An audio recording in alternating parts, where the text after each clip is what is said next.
As the princess of the night, my sleep schedule naturally aligned with what the ponies of today consider the night shift.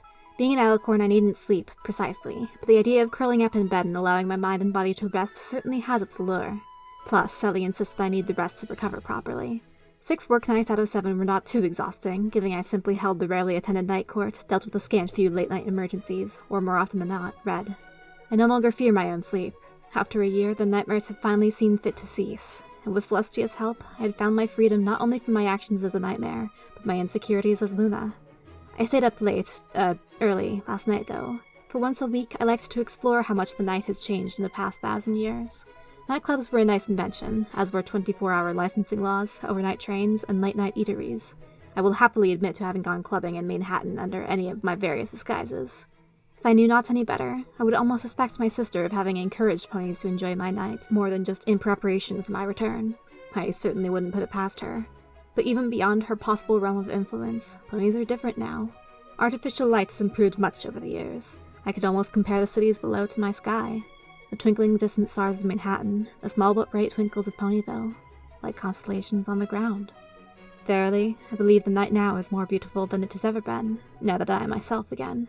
While my sister lacked the power to make the stars overcome the neon lights of civilization, I dominated light pollution with ease, allowing nebulae to shine through even in the brightest of cities. At Sally's gentle insistence, I began attending the local musical theater, not as a patron but as a performer. She figured it was a good way for the citizens to get comfortable with me. They'd accepted the night long ago. Now they just needed to accept its princess. Tonight, my costume consisted of a midnight black cloak with a high collar. I wouldn't be part of the main play, only a short interlude while the other actors were on intermission. It was, however, a very popular piece. Perhaps I was being typecasted, but the poem the song was based off had a rich history behind it. I should know. I wrote it. The 3 main stallions acting alongside me only had a line each, but they were still proud and threw themselves into their acting all the same. Perhaps they were simply honored to be performing with a goddess. The stage darkened to faux twilight, the backlights rendering all but my outline and shadow as I began my introduction. Gather ponies round the stage and listen to this tragic play of 3 brothers who thought themselves oh so clever. Through the forest late at night I came to give them such a fright, teaching them a lesson that would never, ever. The 3 actors walked across the stage, making a jovial conversation, before my own dark form crossed their path. Lo, clever brothers, I'll give thee a gift, said I to earth ponies 3. The eldest said, lady, please give me a tool to ensure my victory. So I broke a branch of the elder tree, and I fashioned it into a horn, and warned him he would soon have to pay the price for his pride, and the conquest he adored. I pulled a costume horn from my cloak and levitated onto the first stallion's head, who pranced around a moment before running off to strike down the first pony to cross his path. He continued this way for a bit, zapping every pony who paid him even the slightest insult, then came across a crowd and mimed bragging about his victories. The crowd exchanged looks, greedy grins splitting their faces, and raised their swords as one. His spotlight cut out the moment one of their blades struck his horn, a red splatter lighting up the screen behind him before fading to black. Silently, I stepped onto the stage and took the horn back, tucking it under my wing with a disdainful look, before departing once more. The second one, sensing his brother's cruel fate, said, I long to see my bride. Dear lady, please give me a way to reach her from within the afterlife. So I fashioned him a new pair of wings from the leaves fallen upon the floor, and warned him that even when he found his bride, she would not be as she was before. The costume wings were placed upon the stallion's back. The unicorn backstage helped him give an experimental flap, then he took off into the rafters above. On the back of the screen, a projection showed his silhouette approaching a beautiful white unicorn resting on a nest of dove's feathers. She reached out to him longingly, and he reached back, only for his hoof to pass through hers. The silhouette tried again and again, growing more frantic each time, until finally he collapsed to his knees in despair. With a final long look at his lost bride, he pulled a blade from nowhere and aimed it at his own chest. The spotlight went red, then dark. Once more I walked onto the stage, and once more I took back my squandered gift. The third brother realized his fellow's folly and said, "Lady, leave me be. I wish only for a way to keep hidden, so from death I will be free." And so, smiling at third brother's wisdom, I passed him a cloak hewn from the night, and promised him so long as he kept it close he would be safe from the Reaper's sight. I removed my cloak and slipped it around the actor's shoulders, and the unicorn illusionist helped him to fade into the background. I gave him a final nod and flew off backstage, and as the screen behind us began cycling days and nights, the third brother moved around, only the faintest shimmer of his outline visible to the audience. Finally, a young colt approached him, and the stallion, with shaking movements mimicking old age, removed his cloak and passed it to his child. I stepped onto the stage, and he walked into my waiting hooves willingly. The stage cut to black again. I once more took my 3 gifts and my magic, and held them aloft for the audience to see. And so of cloak, wing, and horn the brother stripped me bare, and yet only the wisest escaped destruction's glare. Ponies, take care. I bowed one last time, and the audience roared. When I returned home that evening, Celestia didn't admonish me for shirking a day of duty for my own personal pursuits, like she might have a millennia ago. She'd been the one to encourage it, after all. I wasn't entirely sure why, but I thanked her for it all the same. Nights like these were the happiest I've felt in a long, long time. But of course, the night was the night, and the day was the day, and as one ended and the other began, it was time for me to have a nice, long nap. I took just enough time to lower the moon before collapsing on my bed. I had about 11 hours before I had to be up to raise it again. Sally would wake me in plenty of time. "Woo woo, wakey wakey," I groaned. "Tia, is it truly sunset already? I feel as though I opened my eyes and froze. Blinked. Rubbed them. Is that thou, Celestia?" "Of course it is, you silly filly." My sleep-addled brain tried to figure out what I was looking at. "Thou seemst a bit small." My dear sister, the almighty goddess of the sun, was currently the size of a foal, with stubby legs, baby flat clinging to her cheeks, tiny wings, and her mane a solid faded pink. I had not seen her like this in, 3,000 years? "Well, duh. My bestest friend in the whole world Discord made me fun-sized." "What?" Well, I was certainly awake now. Alarm bells were ringing in every corner of my mind. "Discord?" She smiled at me. There was a sort of wildness in her big round eyes. "Yeah, the guy who used to run this place before us. Looks like that statue of him in the Relic Garden wasn't a statue after all. I knew we'd misplaced him somewhere. He's back, and everything's all fun now. Well, at least here in Ponyville, and Huffington, and the Everfree Forest, and—" "Oh, Celestia, thou's been cursed," I gasped. What a nasty prejudiced word. I prefer to say converted, though I suppose discorded has a nice ring to it. I felt a chill down my spine. That voice. "Where are you?" I asked thin air. Celestia was occupying herself with spinning her head in circles, heedless of the tendons in her neck, giggling like mad. I felt a hot breath raising the fur on my neck. Very close by. I screamed like a little colt and sprang onto all fours, staring down at the abomination lounging between my bedsheets as though he belonged there. It had been thousands of years, lifetimes even for me, that I'd know that twisted snake anywhere. Celestia flapped her wings a few times and wound up on the ceiling, rooting down upon us. I screamed again, momentarily forgetting who I was dealing with. "Get out of my bed!" Discord gave me a lazy grin, crossing his arms behind his head. In the most falsely posh voice imaginable. "You get out of mine. This is my kingdom now." "It's a principality!" I snapped, spreading my wings reflexively. Temper, my dearest Luna. But I understand your displeasure. I have been most unkind to thee on this day. I spent all this time blessing Ponyville and Canterlot with the delights of chaos, but I haven't even started on you yet. I really should thank you. Not for the stone thing, of course, but really, there are just so many of you now. Ponies, of course, not alicorns. You've managed to more than make up for me, accidentally wiping out both the sea ponies and the flutter ponies." He scratched his head. "I was so sure I turned that desert back into an ocean. Guess my game of spider solitaire ran too long. Such a shame. I really did enjoy their singing. Ah, well, you win some, you reduce 5 pony races to 3. Shame. Now, where was I? Leaving and turning everything back to normal, I shouted, focusing magic in my horn, and emitting not but a small spark. Discord blew on a tiny, claw-sized horn and muted ta-da, then clapped. Good if you want to send a letter, but not much else, I'm afraid. Oh, and don't even bother trying to sick your new element bearers on me.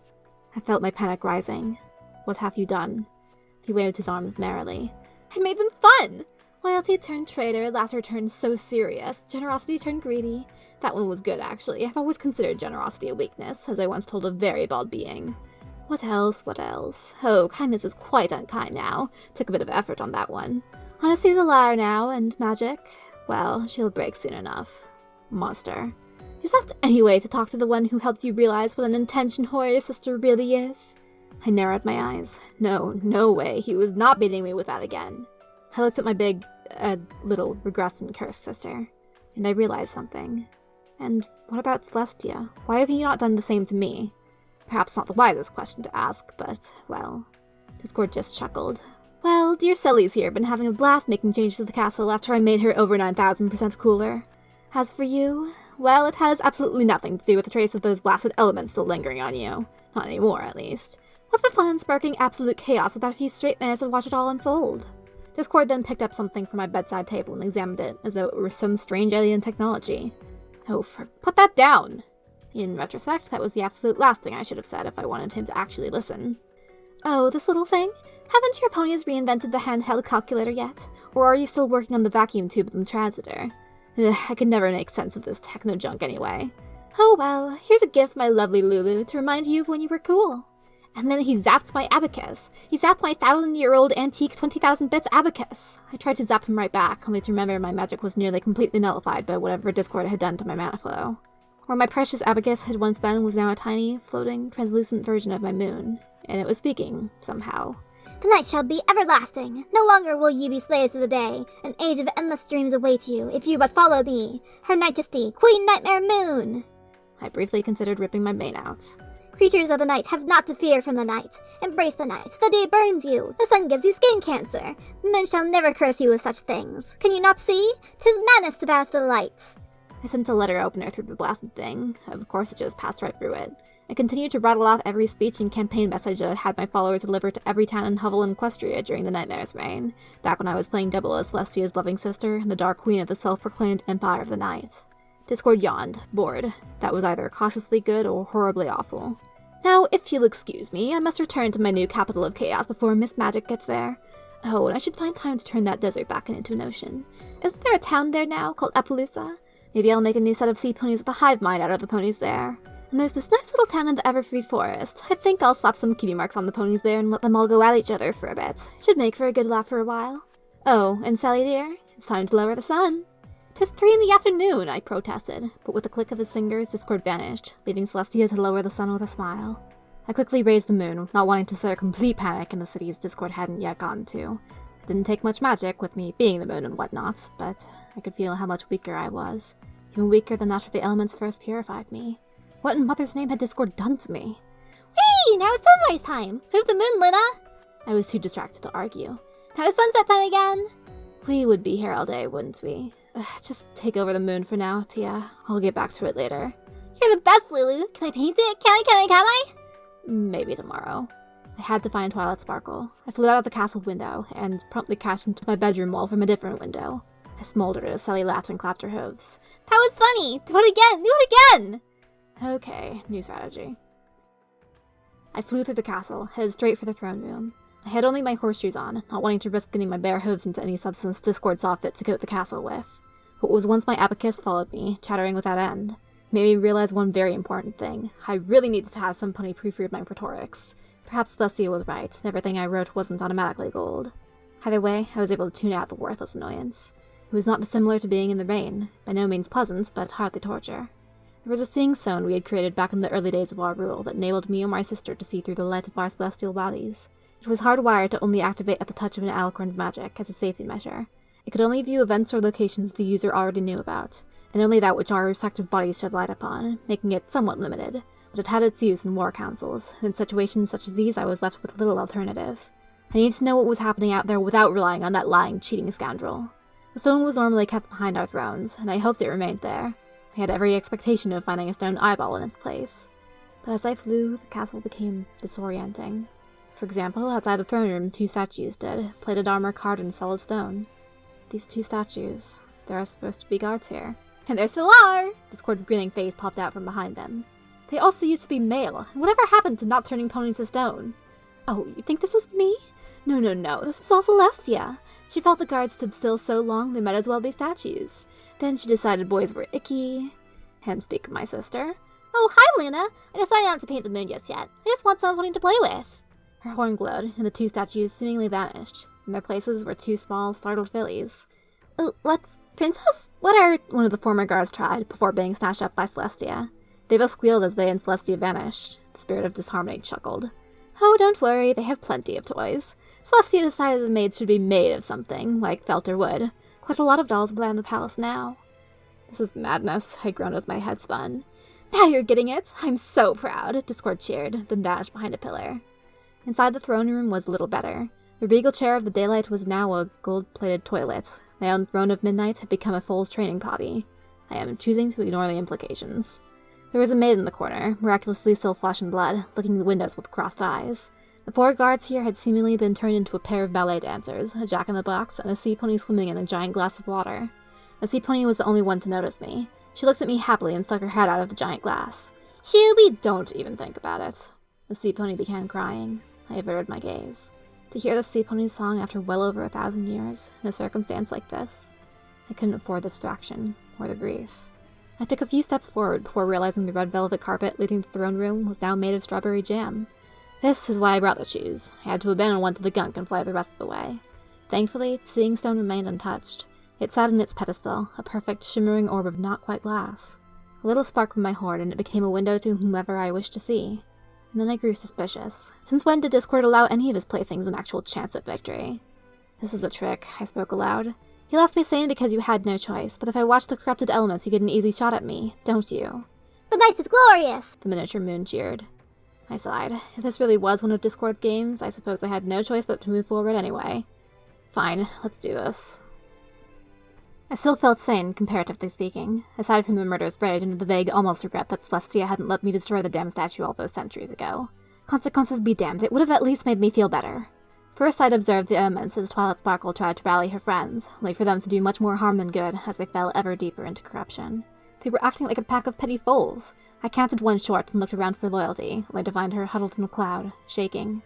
Then Celestia swapped the sun and moon again, cutting off my vision of this half of the planet, and I was left to take the stone upon my back and witness the chaos ascended upon the planet with my own eyes.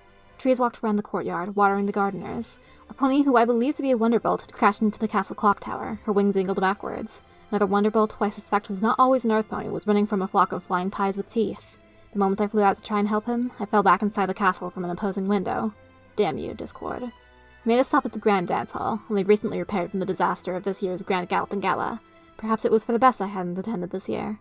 Celestia had tried to have the regular event disbanded and ceased one time that I knew of, and it was the closest our ponies had ever come to mutiny. I really wished I hadn't looked. Inside were countless members of the highest members of equestrian society, acting like children. More so than usual, that is. Hoity-toity was dressed in a garish patchwork suit of vibrating colors and vomit-inducing patterns, giggling like mad as he pranced in circles. The cellist Octavia Melody was writhing on the stage in agony, holding her hooves over her ears, screaming, "Make it stop! Make it stop!" over and over. Sapphire Shores was running around naked, an unusual sight among nobility, I assure you, kicking her hooves and screaming at others to look at her. There were a few guards left in here who weren't statues. A few on patrol had been made into clockwork soldiers instead. I nodded politely at a pair whirring past, earning 2 jerky salutes. Okay, think, Luna. You must be able to do something to help them, even with— "Help me!" someone screamed. I was on high alert, though the 2 guards didn't react. Moments later, a mare made entirely of ice ran around the corner, hooves creating patches of frost on the floor as she ran. "Auntie Luna, please, help me!" Blue blood? What the— I almost asked why she was made of ice and female, then remembered our circumstances. Even as a terrified ice mare, he still found the sass to roll his eyes at me. Of all the foolish questions at a time like, "Oh no, he's coming!" Blue blood looked about ready to wet himself, and not just from the melting. There was a glow from the corridor Blue blood had fled from, and the stallion mid of fire approached. It bore a resemblance to Blue blood's usual body, not a coincidence, I'm sure.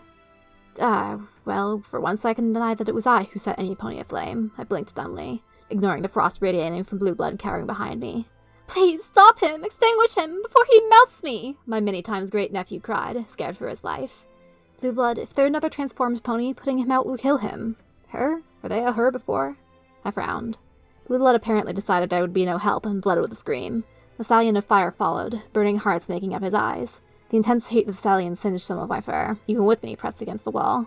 I telekinetically slammed the door my nephew had fled through in the face of the flaming stallion, leaving scorch marks on the door and a confused look on the stallion. He just shook his head and began to sing in my nephew's awky voice about how dearly it wished to make love to Princess Blueblood. Well, if Discord wished for the castle itself to drive me to madness, he was certainly doing a good job. I spared a moment to wonder how my niece was doing. If she was lucky, her skyship would be far too far away for Discord to pay any mind. And enough of that. I needed somewhere to think. Somewhere that had things that wouldn't interest Discord in the least, so I could try to figure something out. Aha! The library!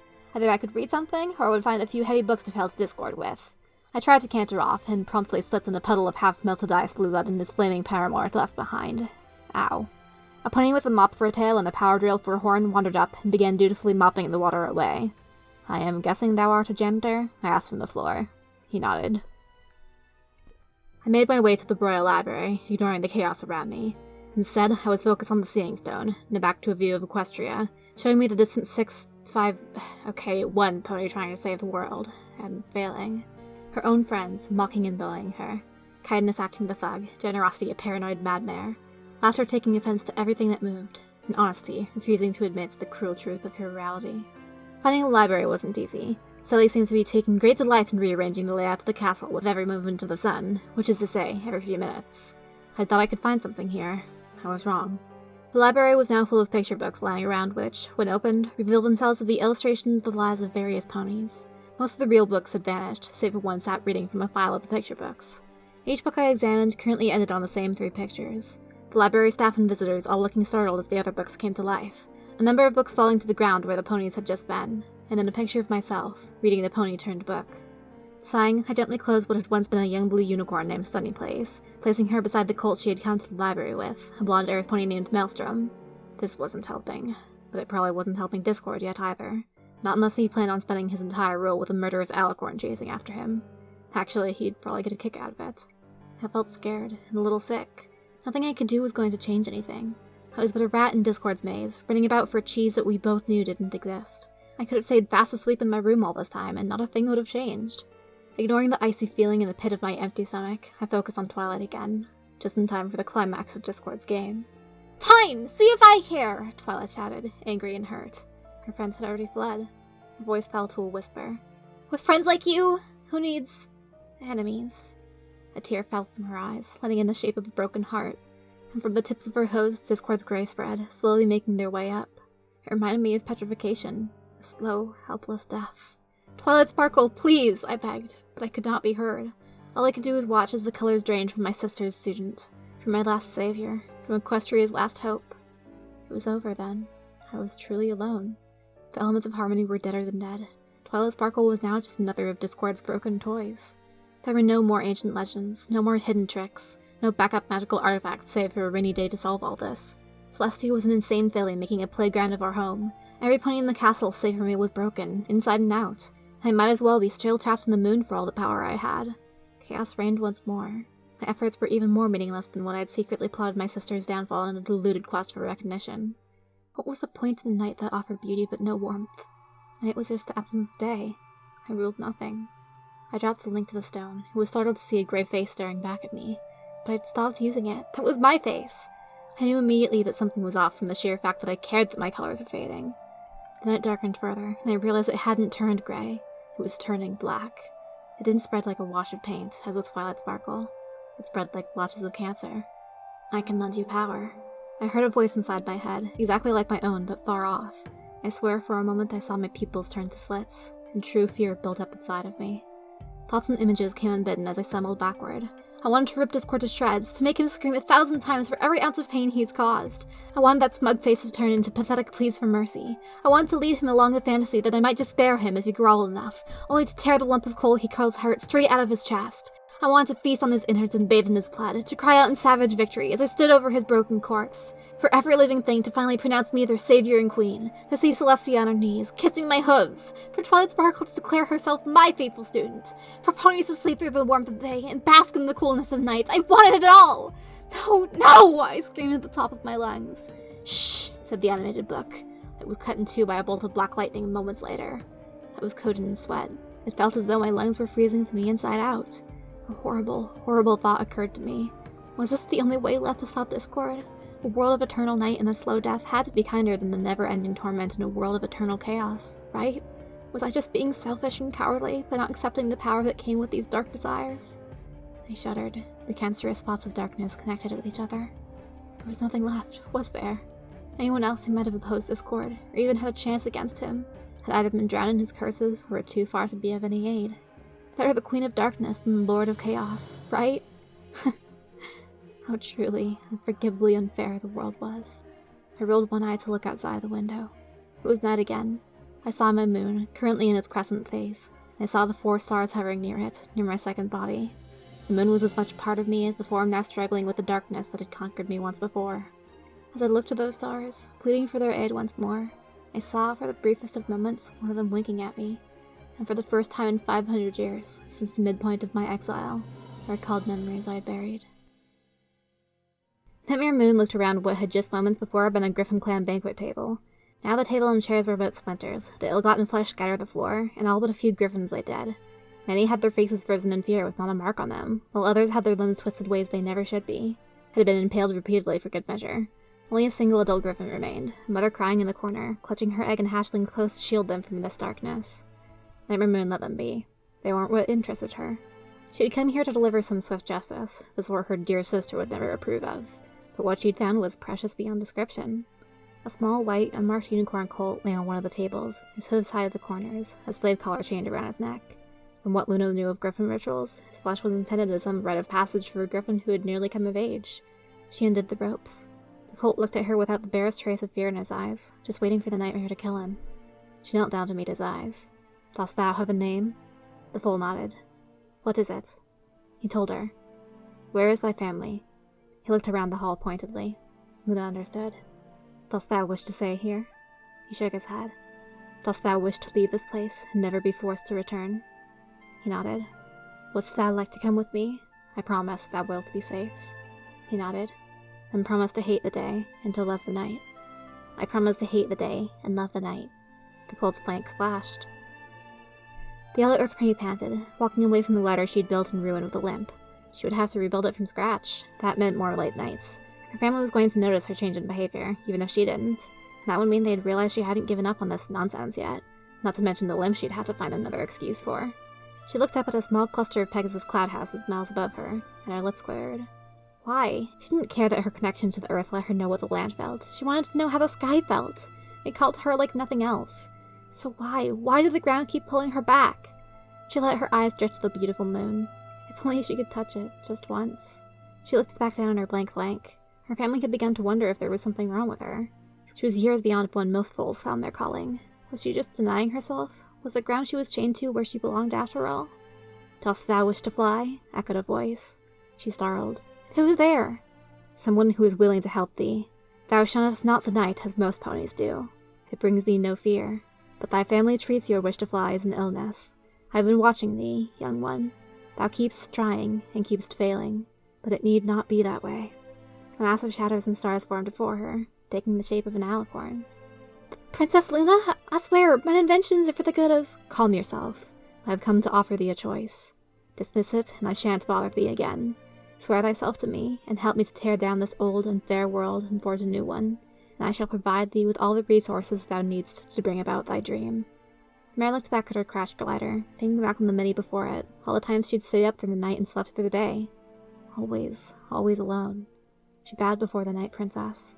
"I swear myself to you, and to make a new world in this one's place. Swear thy life to me and my cause." "I swear my life to you and your cause." "Thou dost this of thine own free will?" "I do this of my own free will." The mare gasped in shock at the long-overdue tingle on her flanks.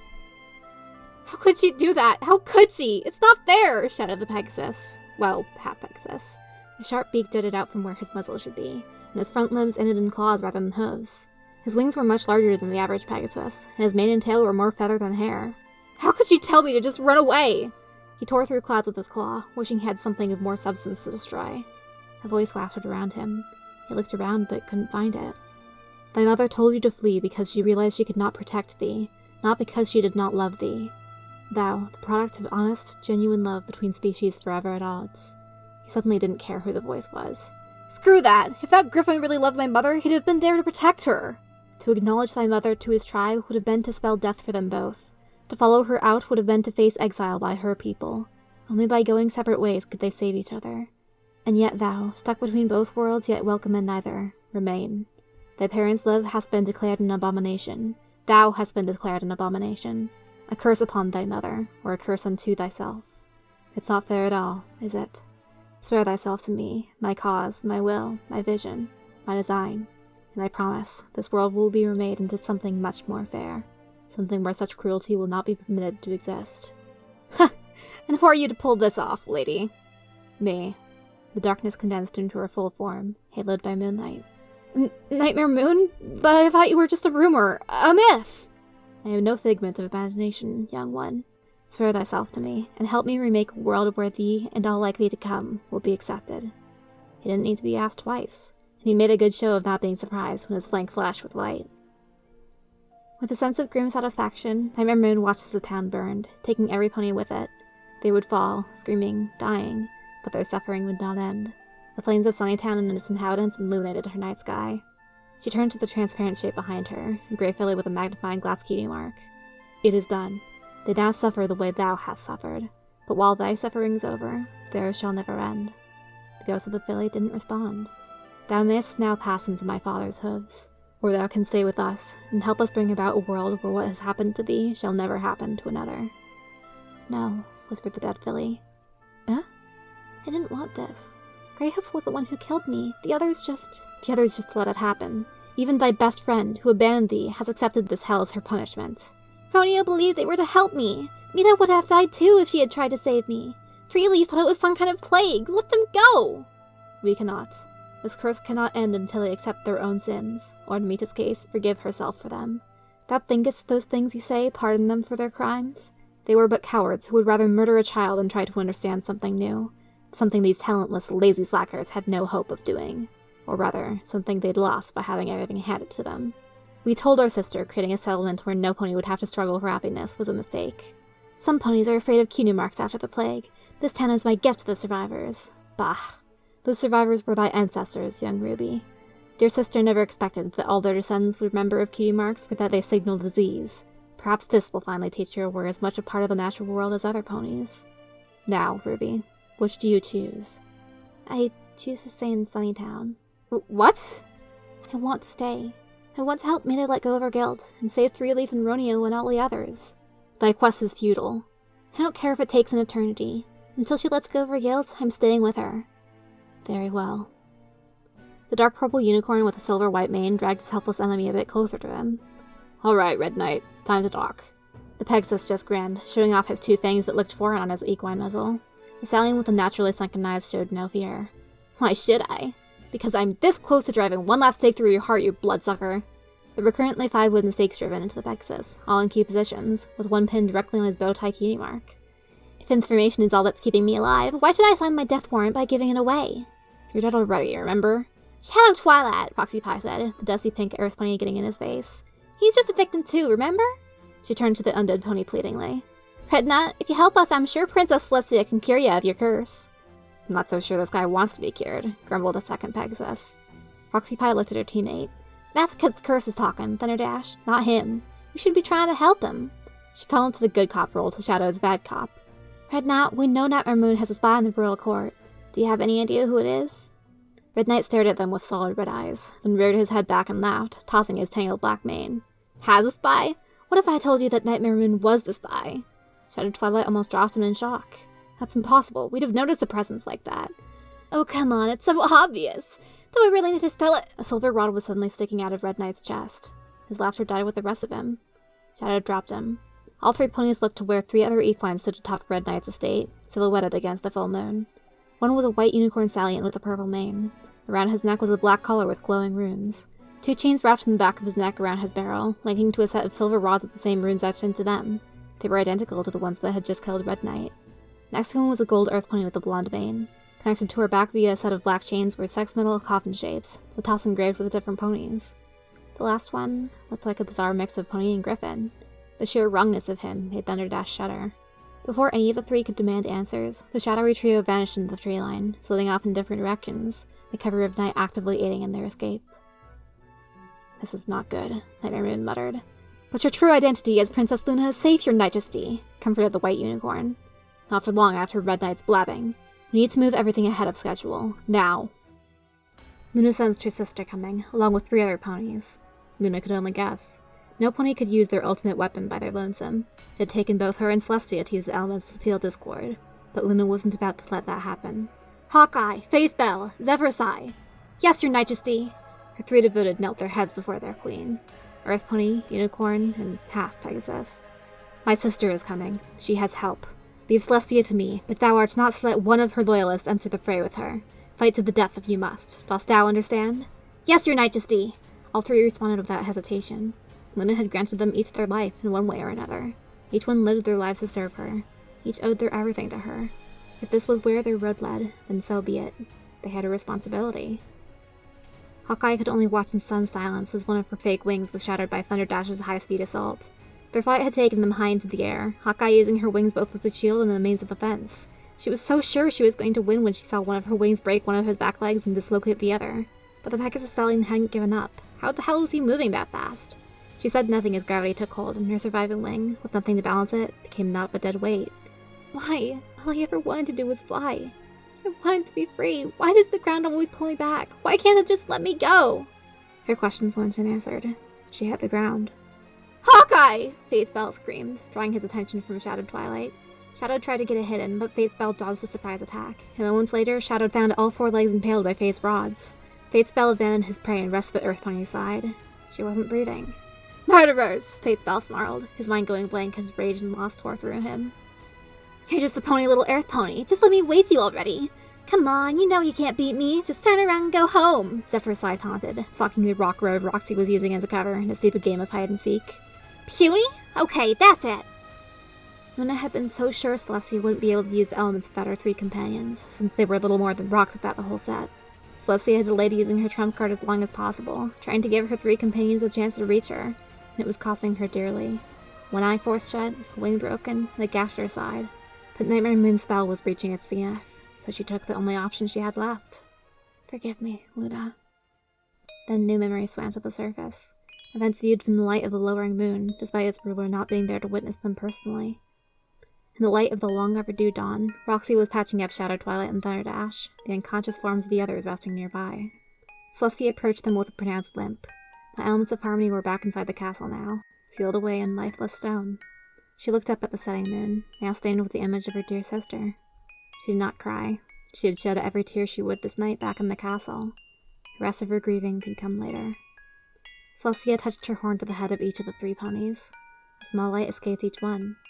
As the princess of the day, I pardon each of thee and absolve thee of any actions taken under Nightmare Moon's guidance.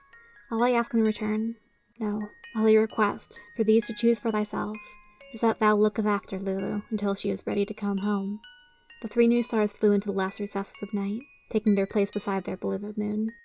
A 4th star already awaited them. Celestia managed a small smile. Help them look after her, Galaxia. Galaxia. So, all this time, she was still looking after us, even after Discord took her away. Celestia hadn't just locked me away. She'd ensured my closest companions. No, my friends were looking after me, even from the start. How could I forget them? I could imagine Galaxia asking, "How is that great grandson of mine?" I could imagine responding, "He's a spoiled, self-centered idiot." I could imagine her replying and nuzzling me. And he's going to remain one, unless some pony teaches him otherwise. I blinked away the memories and felt the darkness shatter like cheap glass, fading into nothing. Everything I did as Nightmare Moon was my own choice, I reminded myself. Her power is mine, no one else's. No matter what taint or lie or half-truth or full-stage production Discord might have given me before his sealing, or whatever other factors I may have forgotten, I accept every choice as my own. I shan't fear myself any longer. I was the princess of the night, after all. Who said I needed to become a tyrant or a madman, or a usurper or a devil to use my own power? I wouldn't deny my own mistakes anymore. Sorry, Tia. I suppose thou wast mistaken about that. But thank thee so much for healing me, for saving me, for not simply letting me go or abandoning me, as thou couldst have. I know not how much of those memories were real or simply invented by my own mind, but they have given me the strength to not give up. I shall cherish them. Thank thee. Speaking of which, I should probably make sure Discord thinks his game worked. I drew the shadows around myself, casting an illusion of colorlessness around my coat, mane, and eyes.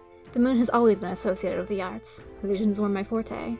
They say never to trick a trickster, but the trickster in question has the ego the size of a whale and the attention span of an infant.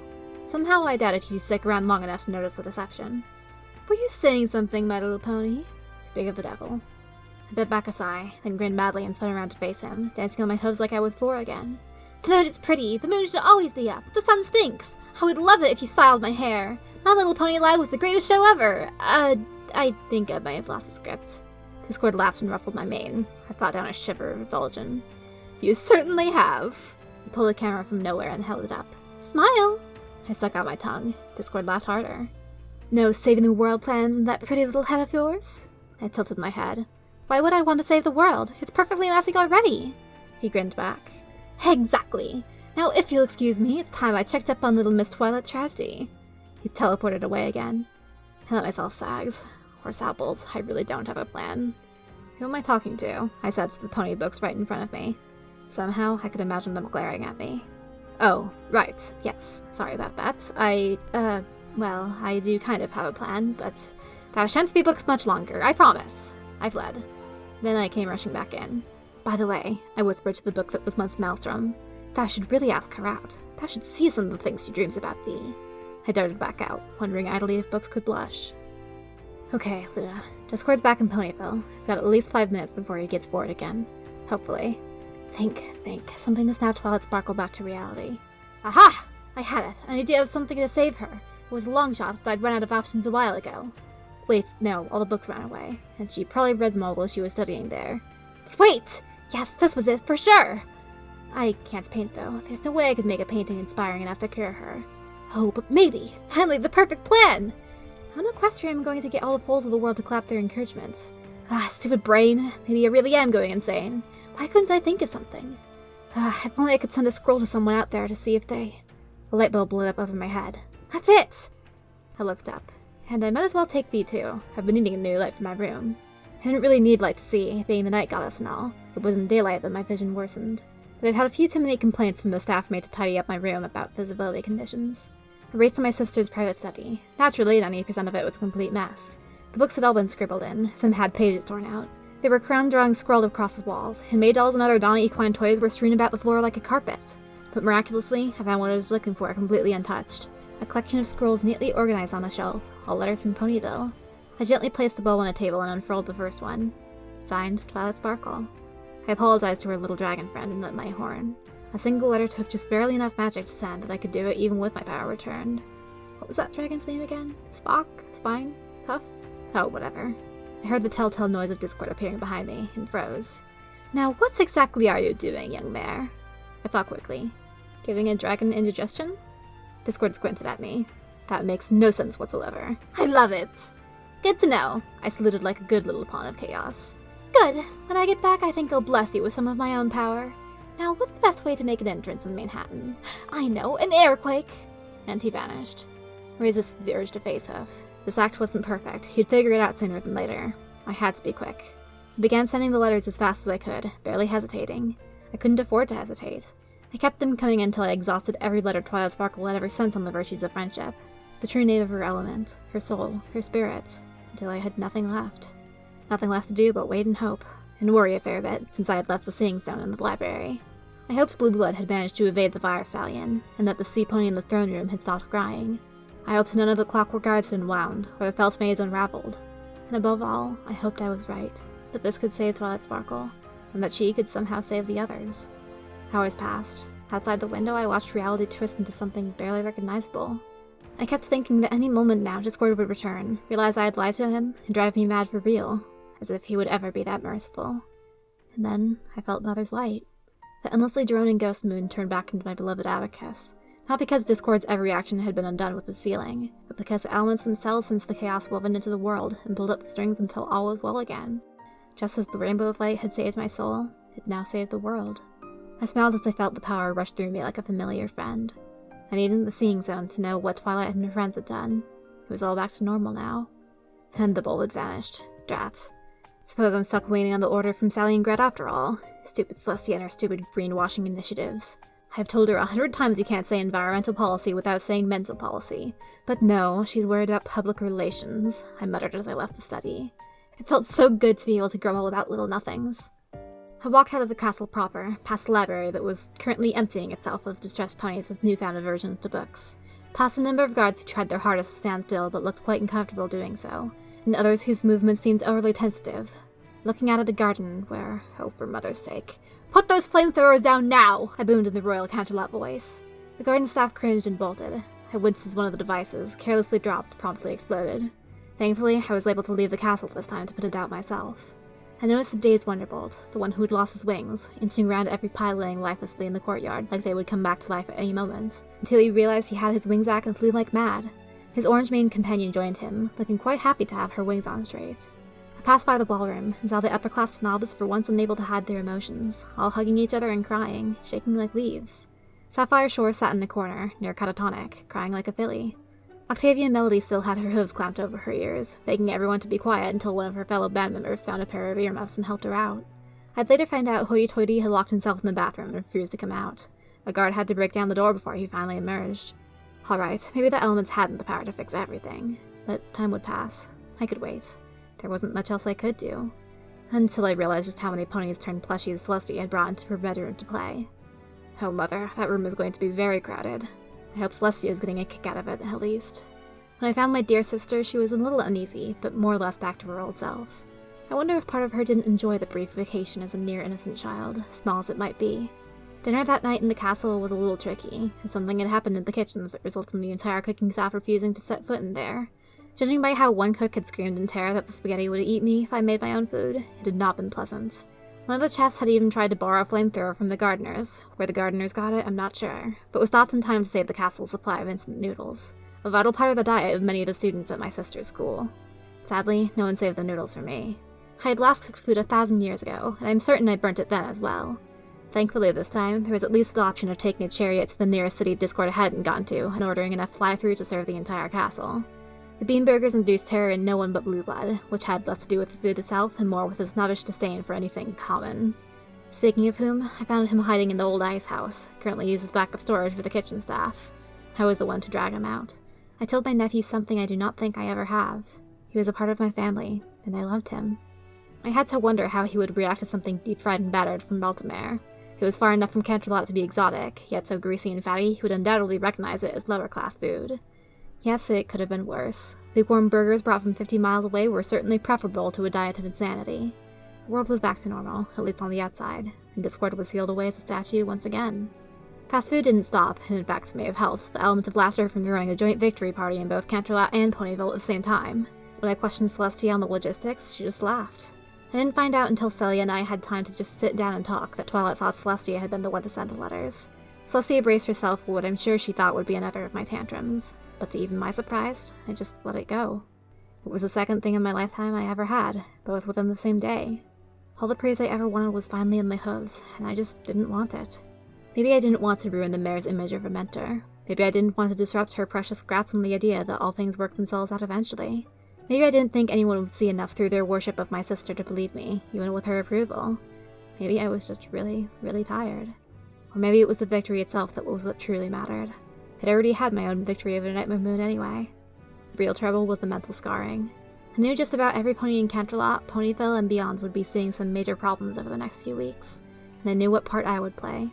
The night was my domain. I couldn't control my own nightmares, but I could guide those of my subjects. The moon had been up for some time. Soon enough, those in Clydesdale, Canterlot, Ponyville, Huffington, Appaloosa, and Manhattan would try to sleep the day's horrors away. I gazed up at my moon and stars, then gazed down at their mirror on the earth. The lights of civilization, lights of order, lights of harmony, lights I would protect from bad dreams to the best of my abilities this night. I could appreciate the irony that I would be the one saving harmony from nightmares. It made me feel so free.